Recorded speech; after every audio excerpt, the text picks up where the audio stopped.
Friends, welcome to Vidya QA YouTube channel. Friends, जैसा कि आप लोग पिछले कुछ समय से मैं ये कहूँ कि पिछले कुछ टाइम से ये देख पा रहे हैं कि आईटी के अंदर काफ़ी ले ऑफ हो रहा है। इसके पीछे का जो रीज़न है आज हम इस वीडियो के ज़रिए समझने की कोशिश करेंगे कि इतना ले ऑफ क्यों हो रहा है।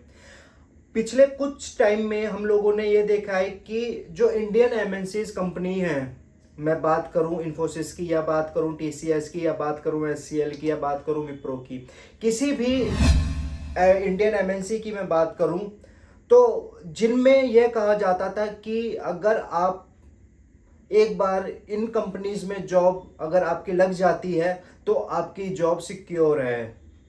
पर आज उन्हीं कंपनीज में जॉब करके आपकी जॉब सिक्योर नहीं है। पिछले कुछ टाइम में मैंने देखा है या आप लोगों ने भी देखा है कि जो इंडियन एमएनसीज कंपनी हैं वो ले ऑफ कर रही हैं, फायर कर रही हैं अपने एम्प्लॉयज़ का।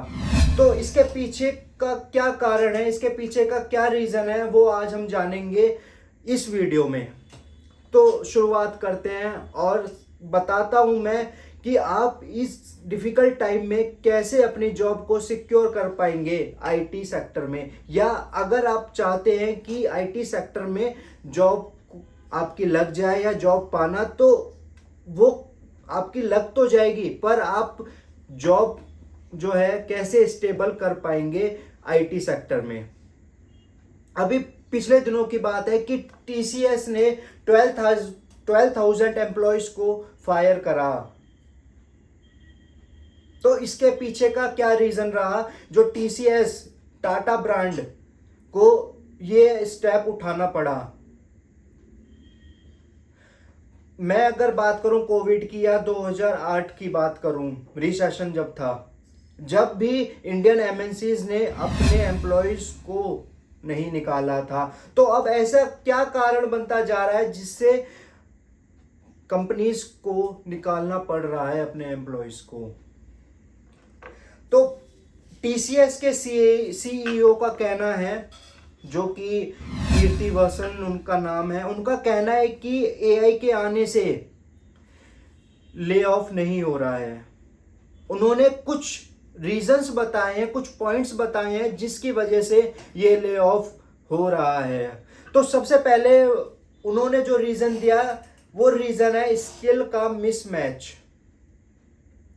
जो सीनियर एम्प्लॉयज हैं उन्होंने अपनी स्किल्स को अपग्रेड नहीं करा, जो कि सबसे बिगेस्ट रीजन है सीनियर एम्प्लॉयज का बाहर निकलना उन कंपनीज में से, कि अपनी स्किल्स को उन्होंने अपग्रेड नहीं करा, नई टेक्नोलॉजी में उन्होंने अपने आप को अपग्रेड नहीं करा।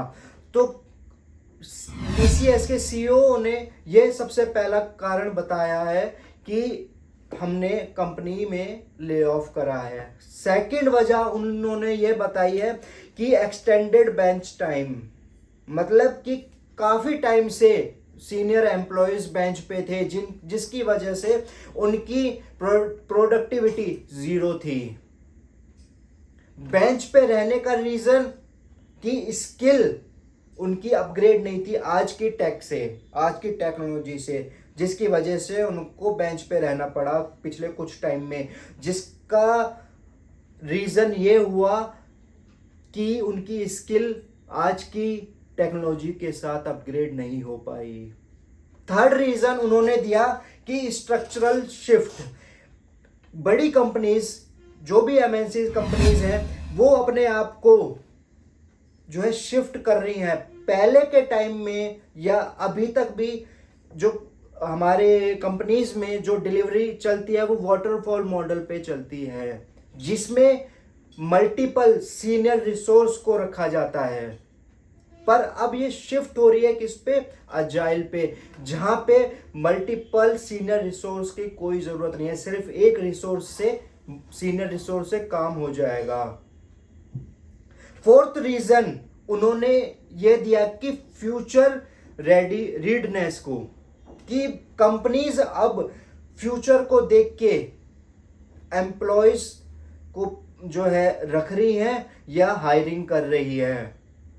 जो आज के टाइम में टेक्नोलॉजी ट्रेंड पर है, या तो उनकी हायरिंग कर रही है या फिर अपने अपने एम्प्लॉयज को ट्रेनिंग देके प्रोजेक्ट्स पे मूव कर रही है। मतलब कि कंपनीज अब फ्यूचर टेक्नोलॉजीज के बारे में सोचकर, क्योंकि जो अब टाइम चल रहा है, वो जो टेक्नोलॉजी चल रही है, मैं इस वीडियो में भी बताऊंगा कि किन टेक्नोलॉजीज पे आपको कमांड करनी चाहिए जिससे आप इस डिफिकल्ट टाइम में सरवाइव कर पाए। तो आगे बढ़ता हूं। आगे एक रीजन उन्होंने ये भी दिया कि ट्रेनिंग कराने के बावजूद भी एम्प्लॉयज अडेप्ट नहीं कर पाए नई टेक्नोलॉजीज को। टीसीएस ये कहता है कि 5.5 लाख एम्प्लॉयज को उन्होंने एआई की ट्रेनिंग दी, जिसमें 1 लाख एम्प्लॉयज को उन्होंने जो है एडवांस लेवल की ट्रेनिंग दी एआई की। पर जब बात आई प्रोजेक्ट में डेप्लॉयमेंट की, तो वो वहां पे उन टेक्नोलॉजीज को समझ नहीं पाए या उसको अडेप्ट नहीं कर पाए। मतलब कि रीडेप्लॉयमेंट जो है वो फेल हो गया, ट्रेनिंग लेने के बावजूद भी यह फेल हो गया। तो ये कुछ रीजंस जो है टीसीएस के सीईओ ने दिए थे, जो कि मुझे भी लगता है कि हो सकते हैं, पर आपको एट लास्ट अपनी स्किल्स पे काम करना होगा। अब मैं आगे बढ़ता हूं और आगे बताता हूं कि आईटी सेक्टर का ग्राफ डे बाय डे गिरता क्यों जा रहा है, क्या इसका इम्पैक्ट इकोनॉमी पे क्या पड़ने वाला है फ्यूचर में। क्यों आईटी का ग्राफ पिछले 2 साल की बात करूं, 2023 से अब तक जो हायरिंग रोकी गई है, उसके पीछे का रीजन क्या है, तो ध्यान से सुनिए। तो जो सबसे पहला रीजन है आईटी सेक्टर का ग्राफ गिरने का, वो रीजन है ग्लोबल स्लो डाउन। ग्लोबल जो है, ग्लोबली देखा गया है, यूएस आईटी का जो मेनली काम आता है इंडिया के अंदर, वो आता है यूएस और यूरोप से, जहां पे डर सता रहा है रिसेशन का डर यूरोप और यूएस में लोगों को सता रहा है, जिसकी वजह से इंडिया में काम नहीं मिल पा रहा।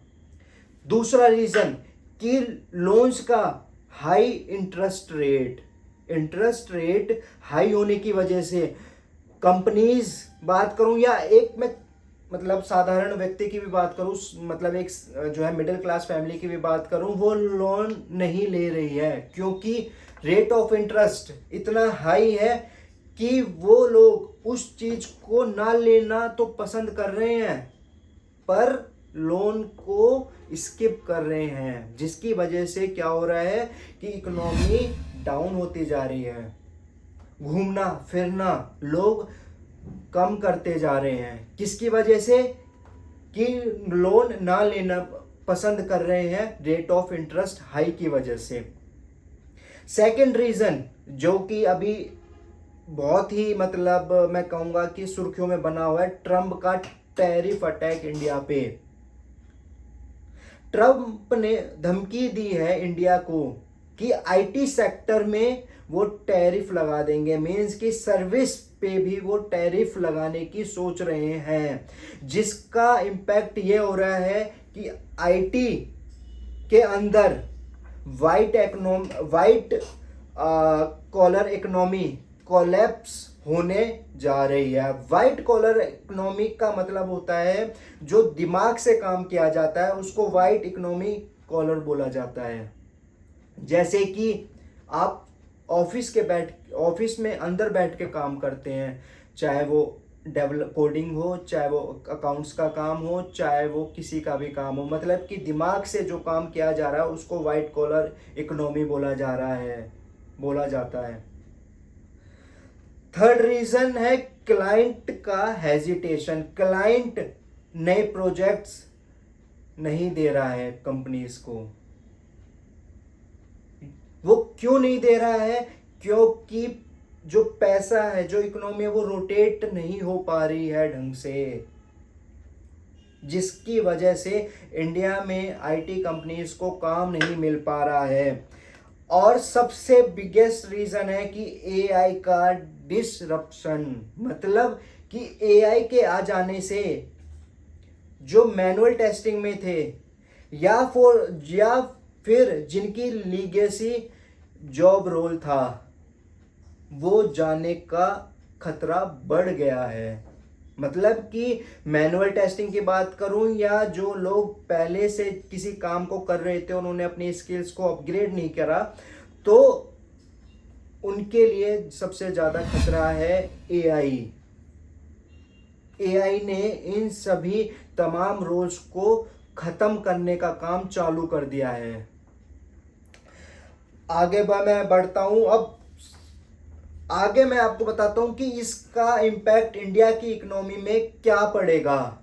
अगर मैं शॉर्ट टर्म इम्पैक्ट की बात करूं तो शॉर्ट टर्म इम्पैक्ट क्या होगा। पहला,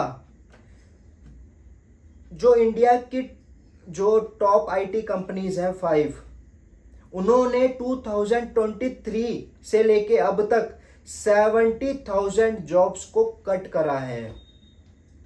मतलब कि 70,000 जॉब्स कम कर दी हैं, जिसका इम्पैक्ट ये हुआ कि वो लोग रोजगार नहीं पा पाए। सेकंड रीजन होता है कंज्यूमर स्पेंडिंग ड्रॉप। मतलब कि जो आईटी के हब हैं, मतलब हैदराबाद हो गया, पुणे हो गया, बेंगलोर हो गया, वहाँ पे रेस्टोरेंट्स या जो भी इन्वेस्टर है, उन्होंने पैसा लगाना बंद कर दिया या कम कर दिया, क्योंकि IT sector day by day गिरता जा रहा है। आगे बात करता हूं रियल एस्टेट स्लो डाउन। मतलब कि आईटी हब्स में जो हाउसिंग डिमांड थी वो कम हो गई। उसके मुख्य वजह यह है कि आईटी में अब जॉब स्टेबल नहीं रही। जिन कंपनीज में यह कहा जाता था कि आपकी जॉब स्टेबल है, आज वही कंपनी आपको निकाल रही है। एक एग्जाम्पल अभी हमने कुछ दिनों में देखा है, टीसीएस ने 12,000 एम्प्लॉयज को निकाल दिया। आगे बढ़ते हैं। अगर मैं लॉन्ग टर्म की बात करूं तो मिडिल क्लास जो फैमिलीज हैं, उनको मिडिल क्लास बनाने में जो एक अहम भूमिका निभाई है, वो किसने निभाई है? आईटी सेक्टर ने। मिलियंस बंदों को, मिलियंस की मैं बात करूं तो मिलियंस पीपल को वो मिडिल क्लास में आईटी सेक्टर लेकर आया। अब अगर हायरिंग रुक गई और हायरिंग नहीं हुई तो फिर इसका इफेक्ट ब्लू कलर जॉब्स पे पड़ेगा। ब्लू कलर जॉब्स होती हैं आपकी जो ऑफिस से बाहर करी जाती हैं, मतलब कि कंस्ट्रक्शन हो गया, मैन्युफैक्चरिंग हो गया या फिर ट्रांसपोर्टेशन हो गया। ठीक है, आगे बढ़ता हूं। जो मैं अभी बात कर रहा हूं लॉन्ग टर्म की, आगे स्किल गैप का, बेंच पे ज्यादा दिन बैठना भी सबसे बड़ी वजह है आपको बाहर का रास्ता दिखाने का। और बेंच पे क्यों बैठना पड़ रहा है आपको? क्योंकि आपने अपने आप को अपग्रेड नहीं करा, अपनी स्किल्स पे आप लोगों ने काम नहीं करा, और यहां तक कि कंपनीज ने आपको ट्रेनिंग प्रोवाइड करी और वो ट्रेनिंग मॉडल भी फेल हो गया। टीसीएस ने 5.5 लाख बंदों को ट्रेनिंग दी एआई की, जिसमें से 1 लाख बंदों को एडवांस लेवल की एआई ट्रेनिंग प्रोवाइड करी गई, और जब उनको प्रोजेक्ट में डिप्लॉय करा गया तो वो सीनियर एम्प्लॉयज अडेप्ट नहीं कर पाए उन सब टेक्नोलॉजीज को। आगे बढ़ते हैं। इकोनॉमी में क्या इफेक्ट आएगा लॉन्ग टर्म की बात करूं, आईटी सेक्टर जीडीपी का 8% कंट्रीब्यूट करता है। आईटी सेक्टर जीडीपी का 8% कंट्रीब्यूट करता है। अगर ये वीक हो गया तो जो ओवरऑल ग्रोथ है वो स्लो हो जाएगी, कम हो जाएगी। तो आईटी एक बहुत बड़ा सेक्टर है और आईटी की वजह से काफी बंदे मिडिल क्लास में आ पाए। अब मैं बात करता हूं कि आपको ऐसा क्या करना चाहिए जिससे आप इस डिफिकल्ट टाइम में अपने आप को सरवाइव कर जाएं। कौन सी टेक्नोलॉजीज पे आपको मूव होना पड़ेगा जिससे आपको ज्यादा दिन बेंच पे ना बैठना पड़े। टीसीएस के सीईओ का साफ कहना है कि ये जो ले ऑफ हुआ है उसकी वजह एआई नहीं है, उसकी वजह है, सबसे पहला रीजन उन्होंने ये दिया कि सीनियर एम्प्लॉयज ने अपने आप को अपग्रेड नहीं करा और हमने ट्रेनिंग प्रोवाइड भी करी और वो ट्रेनिंग मॉडल भी फेल हो गया, क्योंकि जब उनको प्रोजेक्ट्स में मूव करा गया या डिप्लॉय करा गया तो वो उन प्रोजेक्ट को या उन टेक्नोलॉजीज को अडेप्ट नहीं कर पाए, जिसकी वजह से 12,000 ले ऑफ देखने को मिला पिछले कुछ दिनों में टीसीएस के अंदर। और टीसीएस की बात नहीं कर रहा, ये सारी आईटी सेक्टर की बात कर रहा हूँ, टॉप एमएनसी इंडियन एमएनसीज की बात कर रहा हूँ जिसमें ये हो रहा है। तो वो कुछ टेक्नोलॉजीज मैं आपको बता देता हूं जिसमें आप अगर अपने आप को अपग्रेड करेंगे तो डेफिनेटली मैं ये कह सकता हूं कि आप इस डिफिकल्ट टाइम में सरवाइव कर जाएंगे। सबसे पहले एआई, दूसरी बात करता हूं क्लाउड की, तीसरी बात करता हूं साइबर सिक्योरिटी। अगर आप इन टेक्नोलॉजीज में अपने आप को अपग्रेड करेंगे तो ज़्यादा से ज़्यादा चांस है कि आप इस डिफ़िकल्ट टाइम में सरवाइव कर जाएंगे, नहीं तो आप क्या पता नेक्स्ट आप हैं।